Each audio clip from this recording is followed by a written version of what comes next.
इक्ष्वाकु का जो नेमि नामक पुत्र था, उसने 1 सहस्त्र वर्ष में समाप्त होने वाले यज्ञ का आरंभ किया।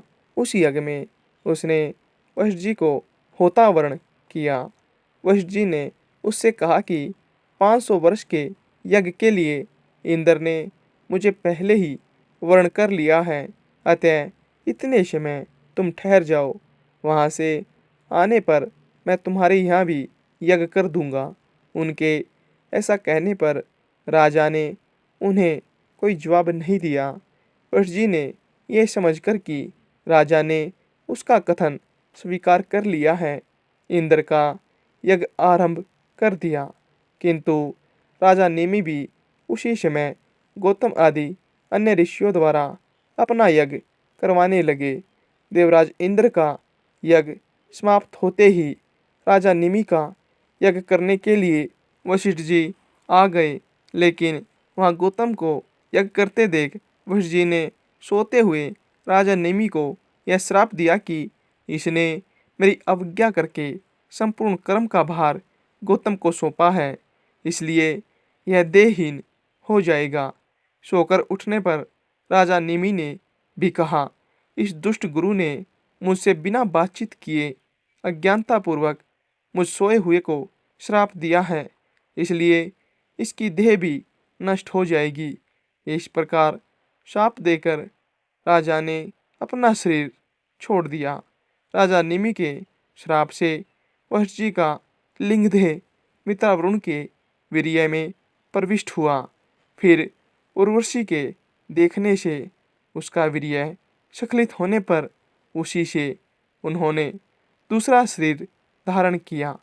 निमि का शरीर भी अति मनोहर गंध और तेल आदि से सुरक्षित रहने के कारण गला सड़ा नहीं, बल्कि तत्काल मरे हुए शरीर के जैसा ही रहा।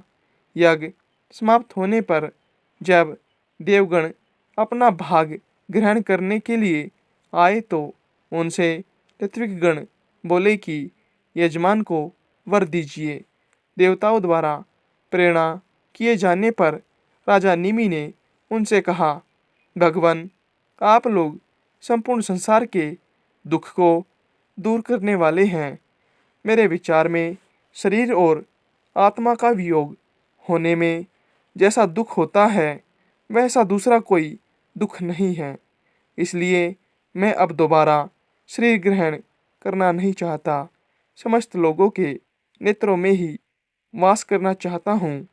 राजा के ऐसा कहने पर देवताओं ने उसे सब जीवों की पलक बनाकर उनके नेत्रों में अवस्थित कर दिया। तभी से प्राणी निमोन्मेष पलक खोलना मूंदना करने लगे हैं। उसके बाद अराजकता के भय से मुनिजनों ने उस पुत्रहीन राजा के शरीर को अरणि समित दंड से मथा। उससे एक कुमार उत्पन्न हुआ जो जन्म लेने के कारण जनक कहलाया। इसके पिता विधेय थे, इसलिए यह विधेय कहलाता है, और मंथन से उत्पन्न होने के कारण मिथि कहा जाता है। उसका उदावसु नामक पुत्र हुआ। उदावसु से नंदिवर्धन, नंदिवर्धन से सुकेतु, सुकेतु से देवरात, देवरात से बरदुकथ, बरदुकथ से महावीर्य, महावीर्य से सुधरती, सुधरती से दृष्टकेतु, दृष्टकेतु से हर्यशव, हर्यशव से मनु, मनु से प्रतीक, प्रतीक से कृतरथ, कृतरथ से देवमिड, देवमिड से विबुध, विबुध से महाधरती, महाधरती से कृतरात, कृतरात से महारोमा, महारोमा से सुवर्णरोमा, सुवर्णरोमा से हर्षरोमा, हर्षरोमा से शिरध्वज नामक पुत्र हुआ।